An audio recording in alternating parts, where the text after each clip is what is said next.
Hey guys, आज के video में मैं आपको बताऊंगा forest fire in Himachal Pradesh. ये जो सामने आप पहाड़ियाँ देख रहे हैं, इसमें है बहुत सारा जंगल और इसमें आप धुआं भी देख रहे होंगे। इन जंगलों में लगी है आग और ये बहुत ही भयानक आग है।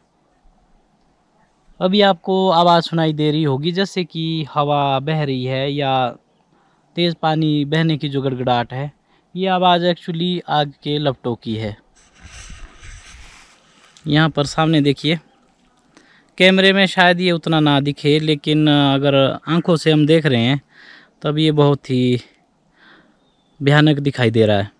अब थोड़ा सा जूम करके ठीक दिखाई दे रहा होगा। ये है सारा जंगल का एरिया। यहाँ पर है पेड़, यहाँ पर है घर, ऊपर भी घर है। कुछ इस तरह से ये सब जगह आग लगी है। ये है धुआं। अब आप सोच रहे होंगे कि आखिरकार इन पहाड़ियों में आग कैसे लगती है। तो दोस्तों, आजकल है फायर सीज़न। फायर सीज़न होता है मार्च से जून तक हिमाचल प्रदेश में, और इसके पीछे भी एक स्टोरी है दोस्तों।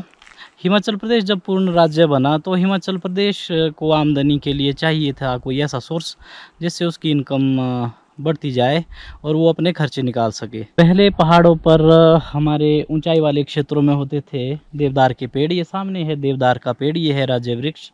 लेकिन धीरे धीरे से इनकम के चक्कर में यहाँ पर लगाए गए चीड़ के पेड़। चीड़ का ये पेड़ है गर्म इलाके का।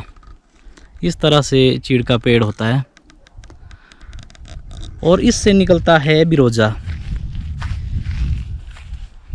इसकी छाल को छीलकर और इसमें इस तरह से कट लगाकर इस तरह से रेजिन कलेक्ट किया जाता है और इससे बनते हैं कपड़े और तरह तरह की चीज़ें। बिरोजा बेचकर हिमाचल प्रदेश को काफ़ी आमदनी होती है, जिससे कि कर्मचारियों के सैलरी या कुछ खर्चे निकल जाते हैं। लेकिन दोस्तों, आजकल क्या होता है कि आजकल कि चीड़ का पेड़ अपनी पत्तियां गिरा देता है। इस तरह से इसकी ये पत्तियां होती है और ये सब जगह यहाँ पर सूखी घास में पड़ जाती है। और अगर रेजिन की बात की जाए तो ये बिल्कुल पेट्रोल और डीजल की तरह आग पकड़ता है। ये भी एक फ्यूल है।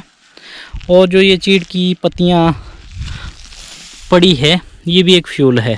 थोड़ी सी चिंगारी और साथ में है सूखी घास, बिल्कुल आग भड़का सकती है।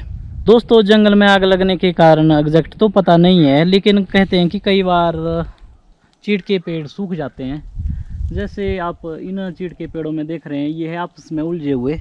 कई बार सूखी पेड़ की टहनियाँ आपस में रगड़ खाती है और वहाँ से भी हो जाती है चिंगारी पैदा, और वो घास में गिरकर या रेजिन में उससे भी आग लग जाती है। या कई बार जंगलों के बीच से बिजली की लाइनें भी गई होती है, उससे भी स्पार्किंग से चिंगारी पैदा होती है और उससे भी आग लग जाती है। एचटी लाइनें तो इतनी ख़तरनाक है दोस्तों, उसमें अगर वो किसी हरे पेड़ में भी टच हो जाए तो वो उसको इस तरह से जला देती है जैसे वो एक फ्यूल ही हो। और इसके अलावा दोस्तों, कई बार लोग बीड़ी सिगरेट पीते हैं और अच्छी तरह से उनको नहीं बुझाते, जैसे धीरे धीरे से फिर वो सुलगते हुए आग लग जाती है। और कई बार जैसे कांच भी जंगलों के बीच में पड़े होते हैं, जब ऊपर से धूप लगती है तो उसमें एक मैग्नीफाई ग्लास वाला इफ़ेक्ट पैदा हो जाता है और वो घास में भी आग लगा देता है, उस वजह से भी आग लग जाती है। और कई बार दोस्तों, लोग अपने फ़ायदे के लिए, क्योंकि जंगल में जैसे ये सूखा घास और चीड़ की सूखी पत्तियाँ होती है, लोग उसको साफ़ करने के लिए जानबूझ के आग लगा देते हैं। लेकिन ऐसा नहीं करना चाहिए दोस्तों। इससे हमारा जो एक इकोसिस्टम बिगड़ता है, इसमें कितने पेड़ पौधे, पशु पक्षी और छोटे जानवर ख़त्म हो जाते हैं। और साथ में बार बार आग लगने से ज़मीन हो जाती है ईंट की तरह सेट, जिस वजह से भूमि के अंदर जल नहीं जाता जब वर्षा होती है। और अगर भूमि के अंदर जल नहीं रिसेगा तब वो धीरे धीरे से नदी नालों में नहीं आएगा। तो होता क्या है कि जब बरसात बरसती है तो एकदम से नदी नाले भर जाते हैं, और उसके बाद जब आगे पीछे हमें कभी पानी की आवश्यकता होती है तो बिल्कुल सूखा ही हमें मिलता है।